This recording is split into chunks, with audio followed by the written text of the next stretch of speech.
Love isn't just a choice. It's fundamental. It's a duty.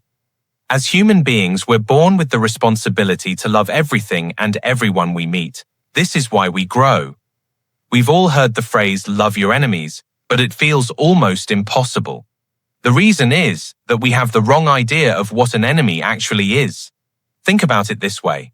The bond between a parent and a child is formed because in a previous life, they were each other's greatest enemies.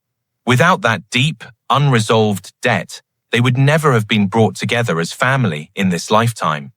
We come to this earth to resolve our original sin, the fundamental mistakes we made before becoming human. Because of this, everything that happens in our lives is an assignment given to us within the law of nature. When we meet a fraudster or someone we consider bad, that encounter is not random. There's something we're meant to learn through it. But if we simply label the other person as bad and waste time instead of reflecting on ourselves, nothing changes. We don't grow, and we fail to handle the situation properly. When we truly understand what it means for someone to appear as an enemy, we no longer have to force ourselves to love them. We come to love them naturally. Love is not an emotion. It's a principle we come to realize through the process of our own growth.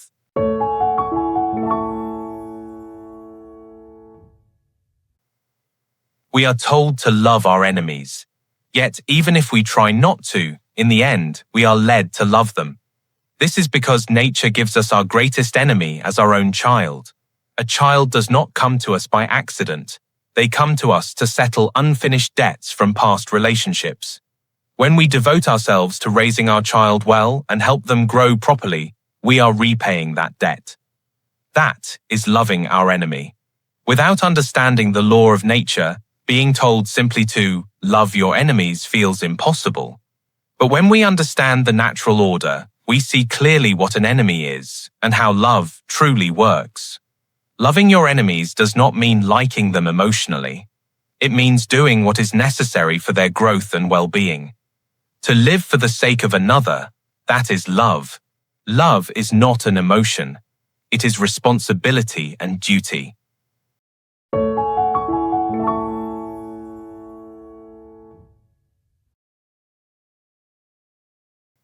People envy those who are born with exceptional talent, better circumstances, or more advantages.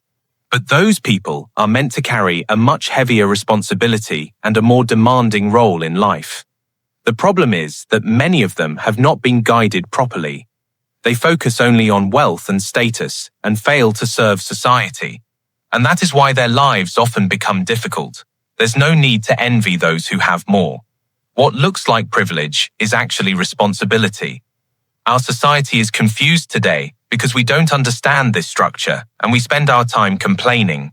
Complaining changes nothing, but when you start working for the sake of others, your own life begins to take shape naturally. The desire to live well only for yourself blinds you, but when you live to benefit others, your life is naturally respected and supported. Even if only a few people make the right effort, the world can change. We must remember that we came to this earth to build a better world. Key teaching points. 1. Love is not just an emotion. Love is fundamental and a responsibility we are born with. We grow as human beings when we learn to love everything and everyone we meet. This is why we grow. 2. If you understand the law of nature, you'll understand what love is and how it works. Love your enemies means doing what is necessary for mutual growth. 3. The desire to live well only for yourself blinds you.